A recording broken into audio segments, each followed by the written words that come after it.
ঠিক হলো না, সেই বিষয়টা আপনার প্রথম কথা হচ্ছে যে রাজ্য সরকারের চূড়ান্ত অসহযোগিতা নয়, অসৌজন্যতা।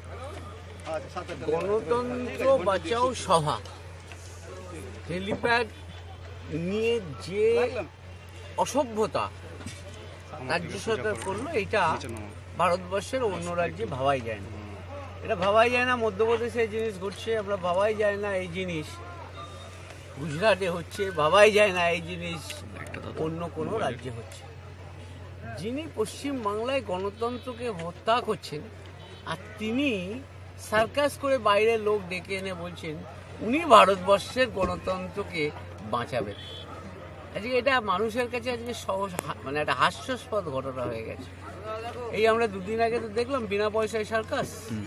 হ্যাঁ, কারণ এবং যখন সার্কাস জমে না, দেখবেন কোনো সার্কাস এসছে বাজারে জমছে না, তখন সেই সার্কাস জমানোর জন্য কী হয় জানেন তো, আগের দিন বেরোয়,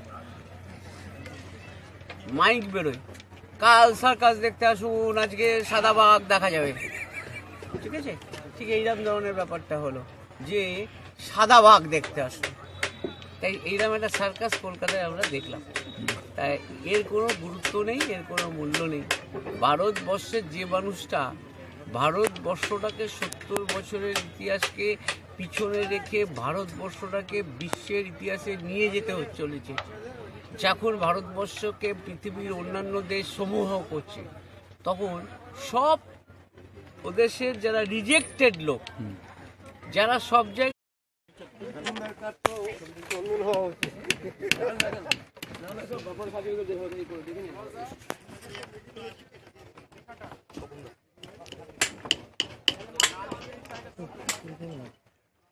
এই গ্যাপটা, এই জের গ্যাপটা দেখেন, মানে একটু সরো তো, এই জের কাউকে দেখা যায় তুই ফিতা ধরে দড়ি ধরে নেবে মা টাকা ওখানে এটা মাথাটা দিয়ে যাবে যে এই এখানে আসো, এখানে আসো, এখানে আসো। কালকে বলেছিলাম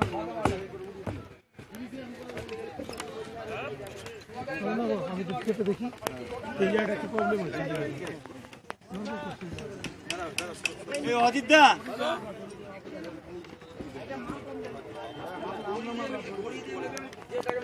চলো নিচে চলো।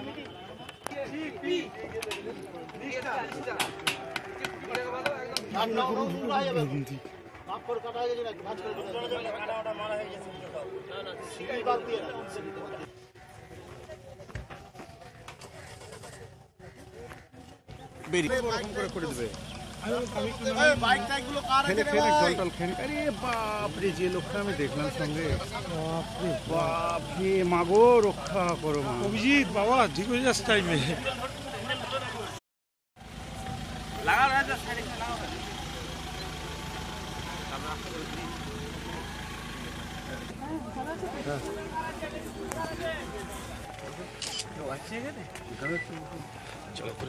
না না বলছি না,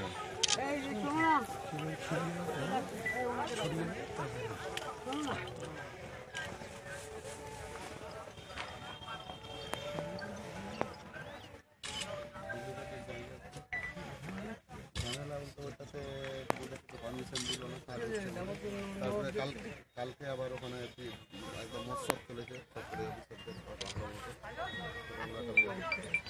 ওদেরকে আপনি গোল্ডেন পার্কে কালকে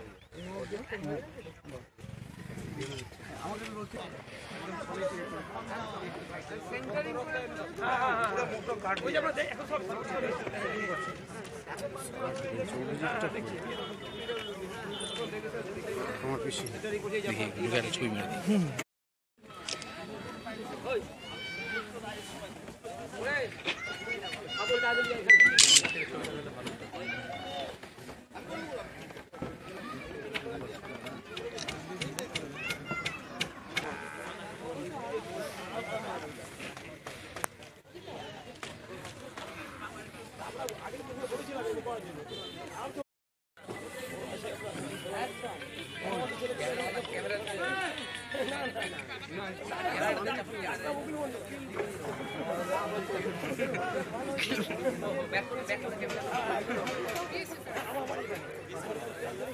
আমাকে না